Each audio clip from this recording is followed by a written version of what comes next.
Assalamualaikum warahmatullahi wabarakatuh. Izin memperkenalkan diri, nama Rindi Septiani, NPM 2121020274 dari kelompok 6. Bersama rekan saya, Rike Hernanda, NPM 2121020273, Rian Ardison, NPM 2121020275, dan Wahyu Irawati, NPM 2121020120. Izin mempresentasikan hasil kerjasama kami mengenai sejarah pertumbuhan dan perkembangan hukum Islam. Baiklah, untuk yang pertama ada masa pembentukan hukum Islam, yang kedua ada masa sahabat, dan yang ketiga ada masa pembinaan, pengembangan, dan pembukuan. Untuk yang pertama, masa pembentukan hukum Islam. Masa pembentukannya hukum Islam sudah dimulai sejak Muhammad SAW diutus menjadi Rasul. Selama kurang lebih 23 tahun kerasulannya, otoritas tasyri' berada sepenuhnya di tangan Allah melalui wahyunya, yaitu Al-Quran. Pada saat itu, seringkali penetapan hukum diawali oleh suatu peristiwa atau pertanyaan umat Muhammad kepadanya. Merespon problem tersebut, Allah langsung menurunkan ayat Al-Quran kepadanya Nabi Muhammad SAW. Ayat-ayat yang diturunkan Allah Subhanahu wa Ta'ala langsung diamalkan oleh para sahabat, namun terdapat beberapa ayat-ayat bersifat global dan memerlukan penjelasan dari Nabi Muhammad SAW sesuai dengan kedudukannya sebagai pemberi penjelasan terhadap Al-Quran. Quran Surat An-Nahl ayat 44. 2. Masa sahabat. Secara umum yang disebut fase sahabat di sini adalah masa khulafa. Pada masa sahabat, hukum Islam dimulai dikeluarkan dengan jalan ijtihad Islam. Mereka bermusyawarah mengenai siapa yang akan dipimpin menjadi pemimpin. Musyawarah tersebut berlangsung alot karena masing-masing pihak, baik muhajirin maupun ansor, sama-sama merasa berhak menjadi pemimpin umat Islam. Pergolakan politik tersebut mempunyai pengaruh yang tidak sedikit terhadap hukum Islam karena golongan Khawarij tidak mau memakai hadis-hadis yang diriwayatkan oleh Utsman bin Affan, Ali bin Abu Thalib, atau Muawiyah bin Abu Sufyan, atau sahabat lain yang condong kepada mereka. Demikian pula fatwa-fatwa dan ijtihad mereka ditolak. Khawarij mengutamakan apa yang diriwayatkan oleh ulama mereka sendiri serta fatwa-fatwanya. Dengan demikian, mereka mempunyai aliran hukum Islam sendiri. Golongan Syiah juga menolak hadis-hadis yang diriwayatkan oleh kebanyakan sahabat Rasul beserta fatwa-fatwanya, dan mereka hanya memegangi hadis-hadis yang diriwayatkan oleh imam mereka beserta fatwa-fatwanya. Dengan demikian, mereka juga mempunyai aliran hukum Islam sendiri. Terlepas dari pergolakan politik, sebagaimana disebutkan di atas, periode sahabat ini dapat dibagi menjadi dua bagian.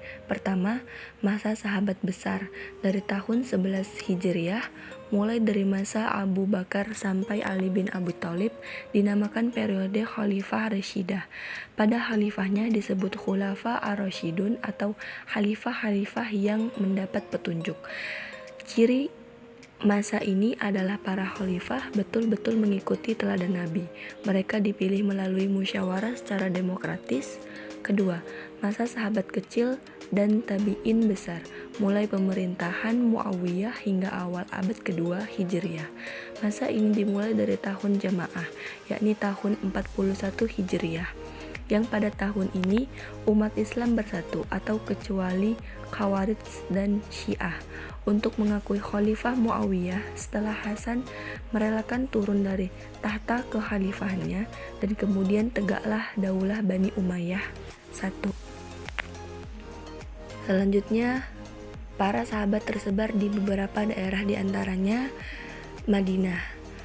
Abu Bakar As-Siddiq wafat tahun 13 Hijriah, Umar bin Khattab wafat tahun 23 Hijriah, Utsman bin Affan wafat tahun 35 Hijriah, Ali bin Abu Thalib wafat tahun 40 Hijriah, Zaid bin Sabit wafat tahun 45 Hijriah, Ubay bin Ka'ab wafat tahun 21 Hijriah, Abdullah bin Umar wafat tahun 73 Hijriah, Aisyah, Mekah. Abdullah bin Abbas wafat tahun 68 Hijriah. Kufah, Ali bin Abu Thalib wafat tahun 93 Hijriah. Abdullah bin Mas'ud wafat tahun 32 Hijriah. Basrah, Anas bin Malik wafat tahun 93 Hijriah. Abu Masa al-Ashri wafat tahun 44 Hijriah. Syam, Mu'adz bin Jamal wafat tahun 18 Hijriah. Ubadah bin Somit wafat tahun 34 Hijriah. Dan untuk yang ketiga, masa pembinaan, pengembangan, dan pembukuan. Periode ini diperkirakan berlangsung selama kurang lebih 250 tahun, dimulai pada bagian kedua abad 7 sampai dengan abad 10 M. Masa pengembangan dan pembinaan ini berada pada kisaran pemerintah Khalifah Bani Umayyah 662 sampai 750 dan Khalifah Bani Abbasiyah 750 sampai 1258. Faktor-faktor yang menyebabkan ekspansi itu demikian cepat antara lain adalah: yang pertama, Islam di samping merupakan ajaran yang mengatur hubungan manusia dengan Tuhan, juga agama yang mementingkan soal pembentukan masyarakat. Yang kedua, dalam dada para sahabat Nabi tertanam keyakinan tebal tentang kewajiban menyuruhkan ajaran-ajaran Islam atau dakwah ke seluruh penjuru dunia. Yang ketiga, Bizantium dan Persia, dua kekuatan yang menguasai Timur Tengah pada waktu itu, mulai memasuki masa kemunduran dan kelemahan, baik karena sering terjadi peperangan antar keduanya maupun karena persoalan-persoalan dalam negeri masing-masing. Yang keempat, pertentangan aliran agama di wilayah Bizantium mengakibatkan hilangnya kemerdekaan beragama bagi rakyat.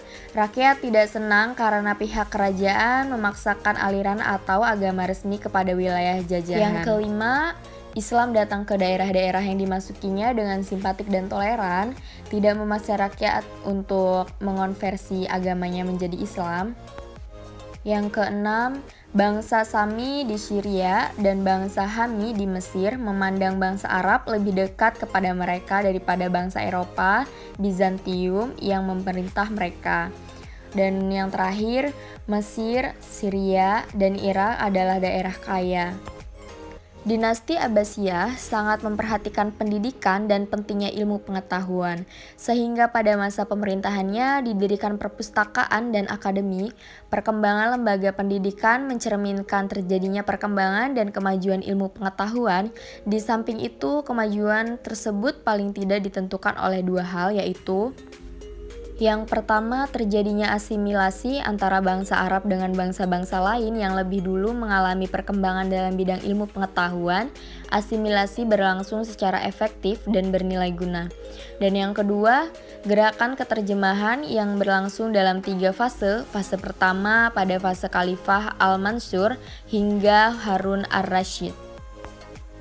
Menurut Daud Ali, puncak perkembangan hukum Islam terjadi pada masa ini dikarenakan pada masa tersebut lahir para ahli hukum Islam yang menemukan dan merumuskan garis-garis hukum fikih Islam, serta muncul berbagai teori hukum yang masih dianut dan dipergunakan oleh umat Islam hingga sekarang.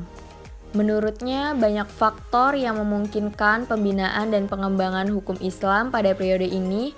Pertama, wilayah Islam sudah sangat luas, terbentang dari perbatasan India, Tiongkok, di timur ke Spanyol, Eropa, di sebelah barat. Kedua, telah ada berbagai karya tulis tentang hukum yang bisa dijadikan landasan untuk membangun serta mengembangkan fikih Islam. Ketiga, di samping karya yang memadai, terdapat pula para ahli yang mampu berijtihad memecahkan permasalahan yang muncul di dalam masyarakat. Sebagaimana dikatakan Ahmad Hanafi bahwa hampir di tiap-tiap kota besar terdapat golongan tabi'in dan pengikut tabi'in yang mengikuti jejak para sahabat Nabi sebelumnya. Mereka memberikan fakta dan pelajaran kepada masyarakat di kota yang mereka diami, seperti halnya di beberapa kota di bawah ini, yaitu yang pertama ada Madinah, Sa'id bin Al-Musayyab, Urwah bin Az-Zubair, ahli fikih Madinah yang 7, Muhammad bin Syihab Az-Zuhri, Yahya bin Sa'id, Malik bin Anas dan rekan-rekannya di Madinah.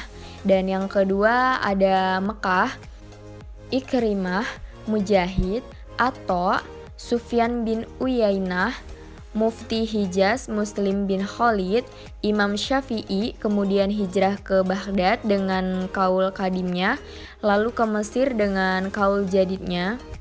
3. Kufah. Abdullah bin Mas'ud wafat 32 Hijriah, kemudian murid-muridnya yang terkenal adalah di bawah ini. 1. Alqamah bin Qais, 2. Syuraih al-Qadli, 3. Ibrahim an-Nakhai, 4. Hamad bin Abi Sulaiman, 5. Imam Abu Hanifah beserta kawan-kawannya. 4. Mesir. 1. Mutfi Mesir Yazid bin Habib, 2. Al-Laits bin Sa'ad, 3. Abdullah bin Amr bin As, 4. Imam Syafi'i pada akhir hayatnya. Demikianlah kemajuan politik, kebudayaan, dan ilmu pengetahuan yang pernah dicapai oleh Islam pada masa klasik. Kemajuan yang tidak diungguli oleh siapapun kala itu. Masa keemasan ini mencapai puncaknya terutama pada masa kekuasaan Bani Abbasiyah periode pertama. Baiklah, sekian presentasi dari kami. Saya akhiri, wabillahi taufiq wal hidayah. Wassalamualaikum warahmatullahi wabarakatuh.